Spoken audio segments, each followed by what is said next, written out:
colocar aqui na tela. O balanço foi publicado ontem, né? A demonstração financeira do Flamengo.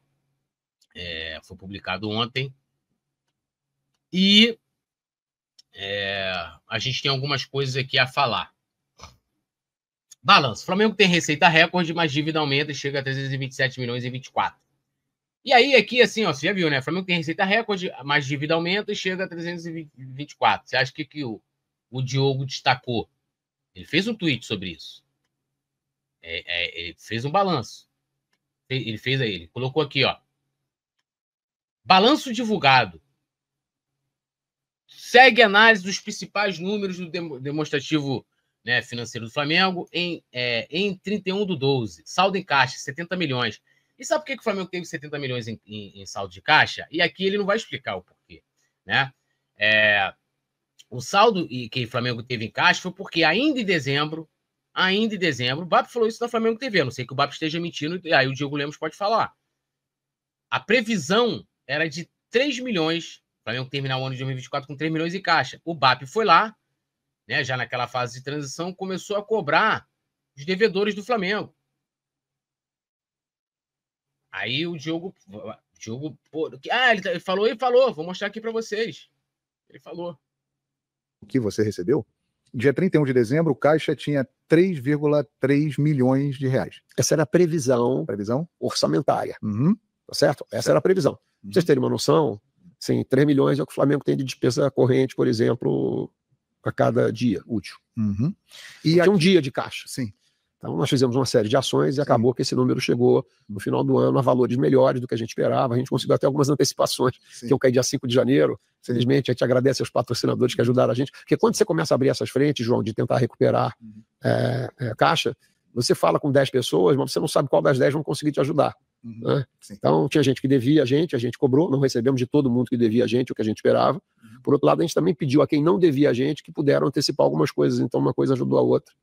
E o caixa no final do ano chegou melhor, muito melhor do que esses 3 milhões, que era o que tinha sido apresentado como previsão orçamentária, né? A previsão orçamentária que a gestão anterior apresentou para 25, 26 e 27, eles diziam que o final do ano acabaria com 3 milhões, e isso acendeu luz vermelha para a gente. Aliás, esse ponto... Entendeu? Ele não vai explicar ali e falar, não, ó, falavam aí, porque ele coloca aqui, né? Ele responde, né, pessoas ali, né, sai criticando. Aqui, ó. É uma vergonha, ele coloca aqui, ó, é uma vergonha com intenções duvidosas o que foi dito até o momento por pessoas que estão à frente do clube sobre a situação financeira do Flamengo, haja narrativa. Mas ele não chega ali, ele fala que o balanço, né, que o caixa, né, teve isso aí que o BAP falou, antecipação, né, do que o Flamengo tinha a receber em janeiro e a cobrança de devedores do Flamengo, certo? De empresas, parceiros que estavam devendo ao Flamengo. E aí se chegou a esses 70 milhões. Se não, ia chegar ali dentro da previsão em torno de 3 milhões, né? Então, poderia ser a mais, a menos, né? Um pouco a mais, um pouco a menos. Então, vamos lá. Aqui a matéria. Lembrando sempre, tá, galera? Os links de matérias, tá? Os links de matérias que nos referenciam aqui para a gente trazer informações, a gente coloca depois no chat, fixado no chat aqui no YouTube, tá?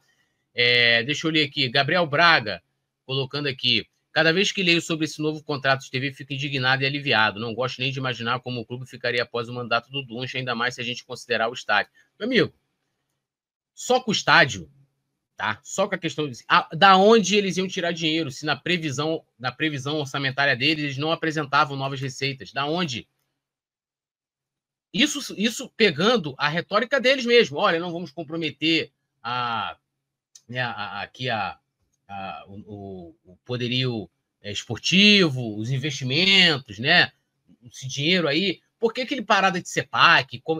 Quem gosta de... Gente, nenhuma diretoria gostava mais de criar narrativas do que a diretoria do Landim, pô. O CEPAC. Eu lembro que uma vez o Landim falando lá nas embaixadas, nós já temos de 500 a 600 milhões de reais para o nosso estádio. Aí noticiário. Flamengo já tem 600 milhões. Não tem. Flamengo tem o direito de vender os CEPACs, que podem ser emitidos, não foi emitido ainda.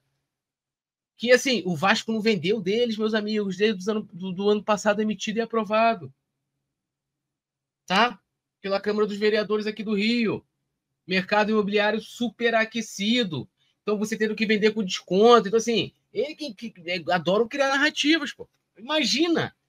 Eu também fico indignado, Gabriel. Eu também fico extremamente indignado com essa questão do contrato de TV.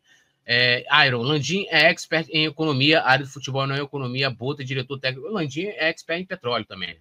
Não é economia, pode entender muito, imagino que entenda muito, né? Mas não é a área dele principal de atuação, né?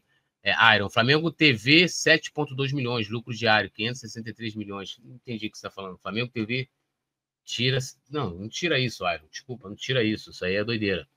Isso aí, não tira isso não, cara. Não tira isso não. Quem dera. Quem dera. Mas vamos seguir aqui. O Flamengo arrecadou mais de 1 bilhão pelo quarto ano consecutivo. No balanço de 2024, o Rubro Negro divulgou uma receita bruta de 1,3 bilhão. Por outro lado, o documento indicou aumento de 581% na dívida líquida operacional e um déficit de 734 mil. Então, o déficit, né, chegou próximo do 1 milhão ali. E uma coisa que a gente tem que entender aqui, porque muita gente fala assim, tá vendo? O balanço foi auditado, teve o parecer positivo do Conselho Fiscal. Gente, olha só, a Patrícia Amorim teve o balanço dela aprovado. Patrícia Amorim, que me deu... então, assim, há uma diferença entre você analisar as questões técnicas do contrato. Então, assim, pô, tá havendo transparência. O Flamengo está apresentando, disponibilizando ali para o auditor, para o Conselho Fiscal, os números estão batendo, o que entrou, o que saiu, não tem nenhum problema, nada, desvio, nada. O cara vai chegar lá e vai botar para aprovação. Agora, ele não vai chegar lá, a não ser que tivesse, porque o parecer, pelo menos, vergonhoso do Conselho Fiscal, né? Meia página que está lá no demonstrativo financeiro do Flamengo. Meia página e aprova, né? Não tem nenhum apontamento, não tem nada, né? Não tem nada. Mas, por exemplo, questão ali do déficit do Flamengo. Questão do déficit, a empresa ela pode ter. Isso não é crime você ter déficit. Isso é má gestão, né? Você ter déficit é má gestão, certo? Do dinheiro, de ações administrativas que você teve. O aumento da dívida em 581%. Isso tem um porquê. O Flamengo Flamengo endividou, né? Que é diferente da questão... a questão da compra do terreno, ele impactou no caixa, que era um dinheiro que o Flamengo tinha em caixa, tá? O aumento da dívida não foi por causa da compra do terreno, foi do dinheiro que o Flamengo empenhou, do dinheiro, vamos botar, do crédito que o Flamengo empenhou na aquisição de jogadores, fora do orçamento. Fora do orçamento. O orçamento previsto pela gestão não estava do gasto, foi recorde. 423 milhões, se eu não me engano, 422 milhões em aquisição de jogadores. Só na última janela. Tudo isso por conta da eleição. Então, assim, a Ernest Young não vai apontar isso. O Conselho Fiscal do Flamengo não vai apontar isso. Até deveria, né? Poderia apontar, né? Poderia, na minha opinião, poderia, mas não aponta. Mas também não é nenhum crime, ok? Mas essa justificativa de dizer que foi ótima a gestão, os atos administrativos, a administração do dinheiro, porque teve auditoria e a auditoria aprovou e o Conselho Fiscal recomenda a aprovação, não tem nada a ver, tá? Isso aí não quer dizer nada. Lógico, é bom, mas isso não quer dizer nada, né? Que tudo que o Landim fez em 2024 foi maravilhoso. Aliás, o triênio dele, né? Aí vamos falar do título de 22, então vamos lá. Administrativamente é patético. O segundo triênio do Landim é patético no futebol, né? E aí, ó, não estou analisando o resultado, né? Você pega lá, troca de treinador, né? Tudo que foi feito lá, né? Vários micos pagados aí ao longo, né, do triênio e tal, né? Mas vamos lá. Os números negativos são explicados pelo investimento em atletas no segundo semestre do ano passado e pela compra do terreno do gasômetro, onde o Flamengo pretende construir seu estádio. Repetindo, a compra do terreno do gasômetro ele impacta necessariamente, diretamente no caixa, tá? No caixa, e não no aumento da dívida. O dinheiro do gasômetro, o Flamengo tinha essa grana. O Flamengo não fez dívida para poder comprar o terreno. O Flamengo tinha esse dinheiro. É como eu tenho dinheiro no banco. Eu quero comprar uma câmera. Pô, eu tenho esse dinheiro aqui. Eu posso pagar esse dinheiro à vista. Eu posso pagar essa câmera à vista. Eu não preciso empenhar meu crédito, né? Comprar a crédito, ou, de repente, sei lá, peço aqui pro Gabriel Braga. Gabriel, porra, você poderia tirar no seu cartão aqui uma câmera para mim, eu vou ficar com a dívida, certo? Uma dívida a pagar. Uma dívida a pagar. O estádio não gerou isso. Então, assim, as coisas têm que ser também explicadas de maneira correta, porque senão mistura.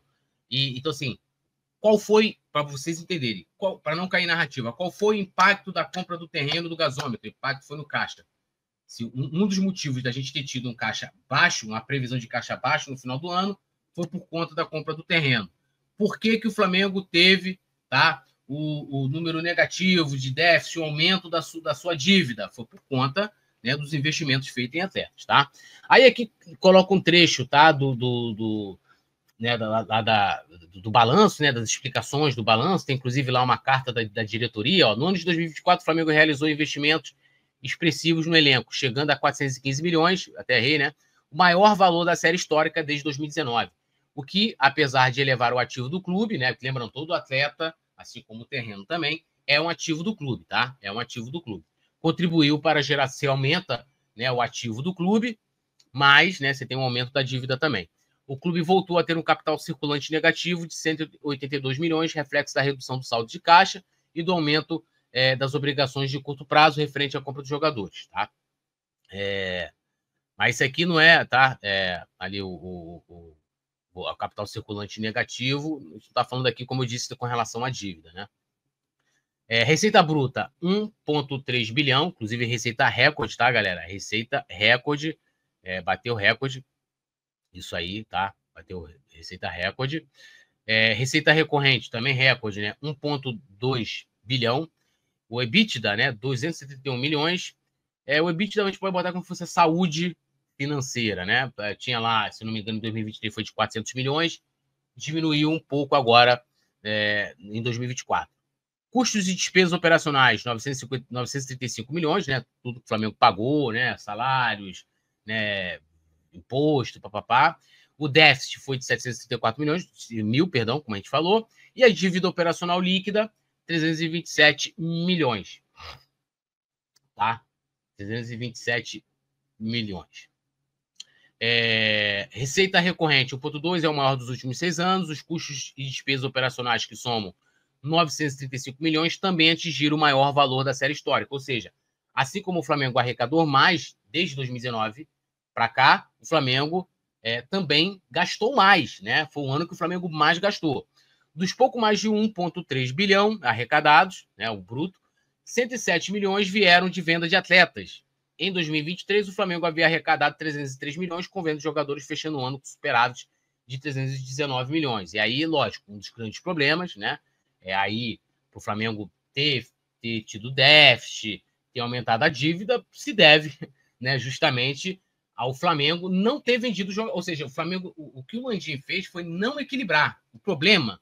E aí fala assim, mas não tinha que ter contratado o Plata. Cara, a questão não é essa.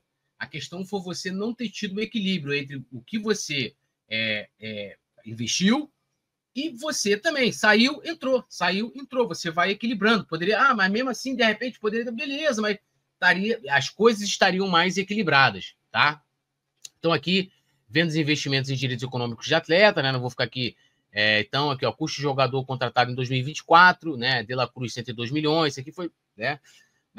O motivo aí de alguns resultados no nosso balanço. Matias Vinha, 50,4, Léo Ortiz, 43,7, Carlinhos, 3,7 milhões, Alcaraz, 125,4 milhões, Alexandro, 3,2, Gonzalo Plata, 30 milhões, Michael, 7,6 milhões. Tá? Aí aqui fala os valores, incluem comissões a intermediários, então por isso que alguns valores... mas o Michael veio de graça.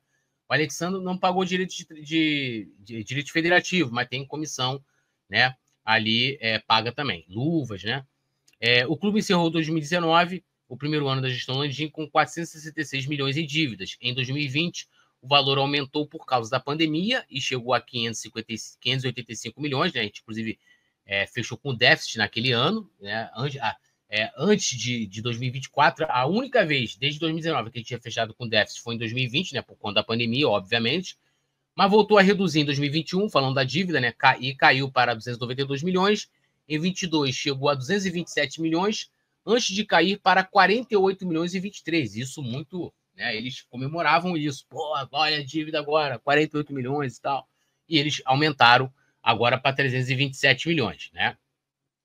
Mas aí, né, aquilo que eu falei para vocês, não vai ter uma análise ali, seja do Diogo Lemos, do Landim, dos seus defensores, né, sobre esses pormenores. Eles não falam, eles não vão falar, né? Eles não vão falar, né? Não vão falar, por exemplo, por que não teve a readequação do orçamento, por que então o Flamengo saiu, beleza, fez os investimentos, mas por que não readequou o orçamento por conta disso? E uma série de situações, né, que tem impacto, tá, gente? Assim, tem impacto, de repente, no investimento, tem impacto na construção do estádio. Gabriel Braga e o tal Diogo Lemos, tão atuante no X, poderia explicar as razões que levaram a diretoria atual, da qual ele fazia parte, a assinar esse contrato de TV extremamente nefasto aos interesses do CRF. Ele não explica, ele não fala. Ele poderia explicar, né? Ele, como braço direito e alma gêmea do Landim, o pessoal está até chamando ele, não acho legal, né? Porque é uma desonra para a gente. Esse cara está se mostrando bandido pelo que a gente vem sendo, que ele seria o Mauro Cid o Diogo Lemos seria o Mauro Cid do Bolsonaro para o Landim, mas eu não acho legal porque esse Mauro Cid é um bandido, né? E está todo encrencado com a justiça. Inclusive, temos que caçar, tá? Temos que caçar o título que esse bandido ganhou de sócio honorário do Flamengo. Né? O Gabriel Braga merece um título de sócio honorário do Flamengo. O Iron merece um título de sócio honorário. Não Antônio Cid, né? Por favor. Mas o Diogo Lemos poderia falar, ele não fala. Ele não fala. E nem explica esses pormenores, gente. Nem explica, né? Então, para mim, assim, você quer ser político? Ok, né? Tá tudo correto. Você que ficaria agora, né? Lógico, você não é mais vidraça, né? Você se transformou em pedra. Você está só tacando pedra na vidraça. Ok. Mas, meu amigo, se você é Flamengo, origem da arquibancada, fundou uma torcida organizada, seja honesto com o Flamengo. E fale, por exemplo, desse contrato nefasto aí. Bom, gente, a demonstração financeira tá publicada no site do Flamengo, tá publicada assim como foi feito nos últimos anos. E só fazendo mais uma observação também, que, assim, muita coisa, tá? Muita coisa do que a gente viu, por exemplo, o BAP fala num debate, se eu não me engano, da ESPN, sobre o balanço trimestral do Flamengo. A gente só teve algumas informações antecipadas sobre o balanço do Flamengo, sobre a situação financeira do Flamengo, porque a gente, de 3 em 3 meses, a gente publica um balanço, tá? E uma demonstração financeira. Se não, meus amigos, a gente estaria muita coisa que a gente está tendo, que a gente já vem tendo conhecimento desde o ano passado, seria surpresa agora. Então, aqui, dentro do balanço, tem 80 páginas, tá? 80 páginas, com tudo muito detalhado. Aí ele coloca as perspectivas. Eu não vou ler tudo, tá? Eu não vou ler tudo. Não dá para ler tudo aqui. Vamos lá, é curto. Vamos lá. O horizonte de 2025 apresenta-se como um período de transformações significativas para o Flamengo. Então, eu quis mostrar aqui para vocês todo o resultado, né? E agora vamos aqui a essa perspectiva da diretoria atual.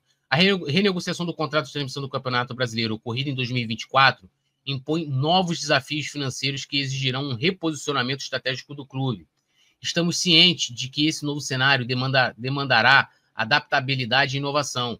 Diante desse quadro, o clube está comprometido em fortalecer sua resiliência financeira, garantindo a sustentabilidade das operações sem comprometer a competitividade que nos mantém entre os protagonistas do futebol sul-americano. Ou seja, aqui ele está falando do impacto que esse novo contrato de TV vai ter daqui para frente, né? Justamente pelas perdas, tá? Que a gente falou aqui na pauta anterior. Para enfrentar esses desafios, direcionamos nossos esforços ao desenvolvimento da fonte de receita estratégica, com especial atenção às oportunidades ainda subexploradas. A remodelação do programa sócio-torcedor trará uma proposta de valor renovada, mas alinhada às expectativas da nação rubro-negra e com potencial de expansão significativa da base de associados. Tá? Então, eles estão apostando muito nessa refundação também do sócio-torcedor. Vamos aguardar para ver como é que vai ser, né? De que vai arrecadar mais para poder diminuir o impacto de tudo que a gente viu até agora, tá? Do déficit que está tendo, do caixa baixo, né? Do aumento da dívida, né? Da construção do estádio, tá? Aí ele fala aqui, ó, olha aqui. O lançamento da Flamengo TV, transformando aí uma plataforma de conteúdo, representando outro pilar dessa estratégia de diversificação, né? Aí eu não sei se ele fala aqui especificamente, eles estão falando sobre a transmissão internacional ou sobre a Flamengo TV num todo, né? Que eu acredito que seja a Flamengo TV no todo, pelo investimento que está sendo feito, tá? E pelos profissionais que foram contratados para ser a cara dessa Flamengo TV, transformando ela num atrativo, né, para o mercado. A consolidação da gestão do Maracanã através de uma concessão de longo prazo representa outro pilar estratégico para o Flamengo em 2025, assumindo maior protagonismo na administração do estádio. O clube implementará um plano de aprimoramento operacional visando a transformação da experiência dos torcedores no estádio com melhorias nos serviços, acessos e áreas de conveniência. Essa nova abordagem não apenas incrementará as receitas de match day, como também fortalecerá o vínculo emocional da torcida com o Maracanã. Então, assim, era a promessa de campanha do BAP de aumentar, tá, a receita operacional do Maracanã. Então, a gente aguarda, né, que isso aconteça. A gente viu a questão também do nome rights do Maracanã. Com certeza deve estar dentro disso também, de você aumentar a receita com o Maracanã, e está dentro disso. A trajetória de crescimento sustentável que construímos ao longo dos últimos anos nos dá a confiança necessária para navegar por esse período desafiador. A robustez das nossas receitas recorrentes, que ultrapassaram consistentemente a marca de 1 bilhão, proporciona uma base sólida para os investimentos necessários nessas novas frentes. Mais do que uma resposta imediata a um cenário adverso, essas iniciativas representam um avanço na maturidade do modelo de negócio do clube, reduzindo gradativamente a dependência dos recursos tradicionalmente voláteis, como premiações e transferências de atletas. Aqui, basicamente, está dizendo que hoje, né, e aí eu acho que é uma coisa que a diretoria anterior pecava muito na comunicação disso aqui, que é o seguinte: o Flamengo hoje não depende diretamente por exemplo, de receitas de transferências de atletas e premiações para poder ter uma boa receita. Isso não quer dizer assim, como o ano passado. Isso aqui tem que ser feito de maneira equilibrada. Você não vai sair comprando e não vendendo somente, né? E para você ter um equilíbrio, ou então você não ter nenhum tipo de premiação. Não é isso que está falando aqui. Mas o Flamengo não depende exclusivamente, tá, dessas receitas que antes eram extremamente indispensáveis. O Flamengo hoje tem outras receitas em outras áreas que equilibram, né, junto com essas áreas aí, para o Flamengo ter esse avanço no modelo de negócio, né? Em paralelo à busca pelo incremento de receitas, intensificamos o compromisso com eficiência operacional. A gestão criteriosa dos recursos financeiros será uma prioridade absoluta, com a implementação de um sistema de racionalização de custos que privilegie investimento nas áreas de maior retorno operacional. Né? Acho que uma coisa que eu posso colocar aqui para vocês com clareza é o que foi feito na Flamengo TV, né? Diminuiu o custo operacional de 12 para 8 milhões, né? E você pegou essa grana, ao invés de você botar lá com custo de produção, você faz investimento em quadros, né? Em pessoas. Todo esse esforço será conduzido sob um sistema de governança aprimorado, com metas claras e mensuráveis para cada departamento. O acompanhamento acurado dos resultados, com revisões periódicas e ajustes de rota quando necessário, estabelecerá um novo patamar de excelência na gestão, né? Vamos aguardar. Ele está dizendo aqui basicamente também que, tiver algum problema, não vamos nos furtar a mudar a rota do barco. Afirmamos nosso compromisso em melhorar a transparência e a prestação de contas, valores inegociáveis. Espero, né? Em 2025, o Flamengo não apenas enfrentará desafios, mas transformará adversidades em oportunidades de crescimento, consolidando sua posição como referência de gestão de futebol no futebol brasileiro e expandindo seus horizontes no cenário internacional. A nação pode ter certeza de que, assim como em campo, fora dele também buscaremos a vitória com determinação e excelência. Essa é a perspectiva que a diretoria atual faz em cima dos resultados que tivemos, tá, de 2024. Uma coisa que tem que deixar claro também, assim, tem crise financeira no Flamengo, o Flamengo tá, não tem nada disso, tá? Não é uma coisa em que você tá numa crise financeira, mas são algumas questões em que você tem preocupações, tá? Então, assim, o Flamengo quer continuar investindo em jogadores, o Flamengo quer construir um estádio, então você precisa, né, aumentar, por exemplo, a sua margem operacional de receita, você precisa buscar novas receitas, você precisa cortar custos, você precisa de tomar medidas. Então, assim, o Flamengo hoje, ele vive, né, como está ali, dentro da perspectiva, não vive uma crise financeira, não é isso. Né? Eu acho que tem que deixar bem claro também que, assim, não é, né, Alice no País das Maravilhas, como muitas vezes Landim e seus apoiadores querem mostrar, assim como o Diogo Lemos mostrou ali no balanço, né? Ele não coloca os pormenores, mas, né, também não é o inferno, né? Não é o inferno de Dante, não é, o Flamengo é um momento ali em que você precisa buscar equilíbrio, porque eu acho que já com a venda do Alcaraz, que precisa se confirmar, o Flamengo já tem um equilíbrio nessa questão de dívidas a pagar, tá? De curto e médio prazo, né? Isso já ajuda, mas você vai precisar de incrementos aí nessa, né, de receitas e ativações e muita coisa, né? Muita habilidade para que você mantenha, tá? A receitas, né? O Flamengo conseguir dinheiro, do Flamengo poder continuar seguindo investindo, não só em aquisição de jogadores para o futebol, mas nas outras modalidades e principalmente também em infraestrutura, ok?